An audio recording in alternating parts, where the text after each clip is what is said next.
Dr. Deborah Birx is a White House coronavirus response coordinator and joins us now with more on this story. Dr. Birx, thank you so much for joining us. I know you are very, very busy these days. I want to start with the numbers, again here in New York, because there are now 730 more families who are mourning the loss of a loved one. Yet, despite that devastating number, there do appear signs in New York that the virus is slowing here. The spread of the virus is slowing.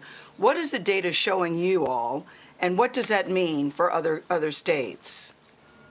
Well, thank you for recognizing the impact that this virus is having on families, on communities, on counties, and on states. And I think really when you work on pandemics, you have to always be conscious of the human beings behind each one of the numbers. And so we do track the numbers very carefully. We track the numbers because they're a reflection of what's happening to people in the community. And so we are beginning to see some flattening of the number of new cases per day in specific metro areas. Remember, we do this very granularly. We look at the county level.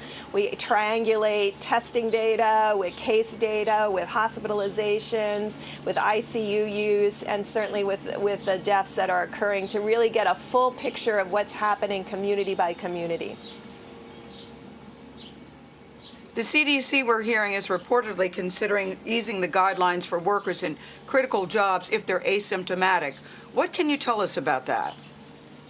I think they're going to publish it today. It's a very important piece because it looks at degree of exposure and really making it clear that exposure occurs within 6 feet for more than 15 minutes. So really understanding where you shouldn't be within 6 feet of people right now, but if you're in a work situation where you have to be, there'll be a series of recommendations that if you had a significant exposure, what specifically to do, and if you've had a less exposure, what to do. And we really want to thank all of our critical frontline workers, the healthcare workers, but also the individuals driving the trucks and bringing food to grocery stores and making sure that we have the ability to have the essentials that we need every day.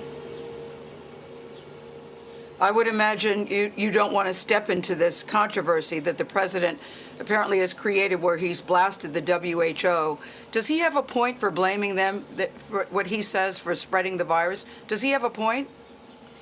You know, the WHO can only react to the data it's given. And when you go back and look at the timeline, it wasn't until, I think, almost the middle of January that China reported that there was human-to-human transmission.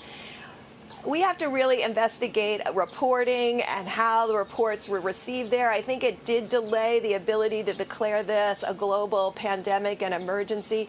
We can do all of that when we get through this as a global community to really understand how to do this better the next time. Dr. Fauci says, listen, we all know that summer plans look very dicey right now.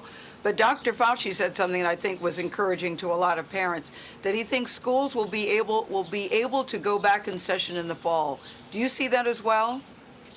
We're very encouraged about, no one has done this kind of mitigation before, and I just want to be very clear. Nowhere around the world have we done what we're doing together as a global community and specifically as Americans here in the United States. And we're learning every day how to do it better, what can be done, what needs to be done.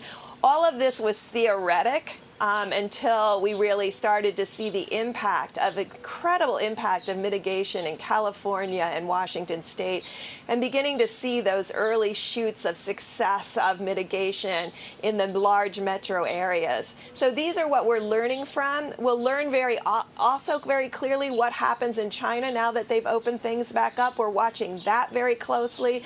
I think we're really better prepared both for analyzing what's happening now and what's going to happen in the future. Dr. Deborah Birx, thank you. Always good to see you. May we say, I hope your little granddaughter's better. You talked about her the other day with 105 fever. We all gasped at that. Hope she's okay. Thank you. Well, 5 days of that was tough, but she now has the rash, so I know it's roseola, so I'm relieved. Yes. Thank you. Yeah, rash looks good under these circumstances. Tony? Yes. Yeah, that's right, Gail. A rash does look good. It was nice to hear Dr. Birx there say that frontline workers are more than just healthcare workers. They are all kinds of frontline workers.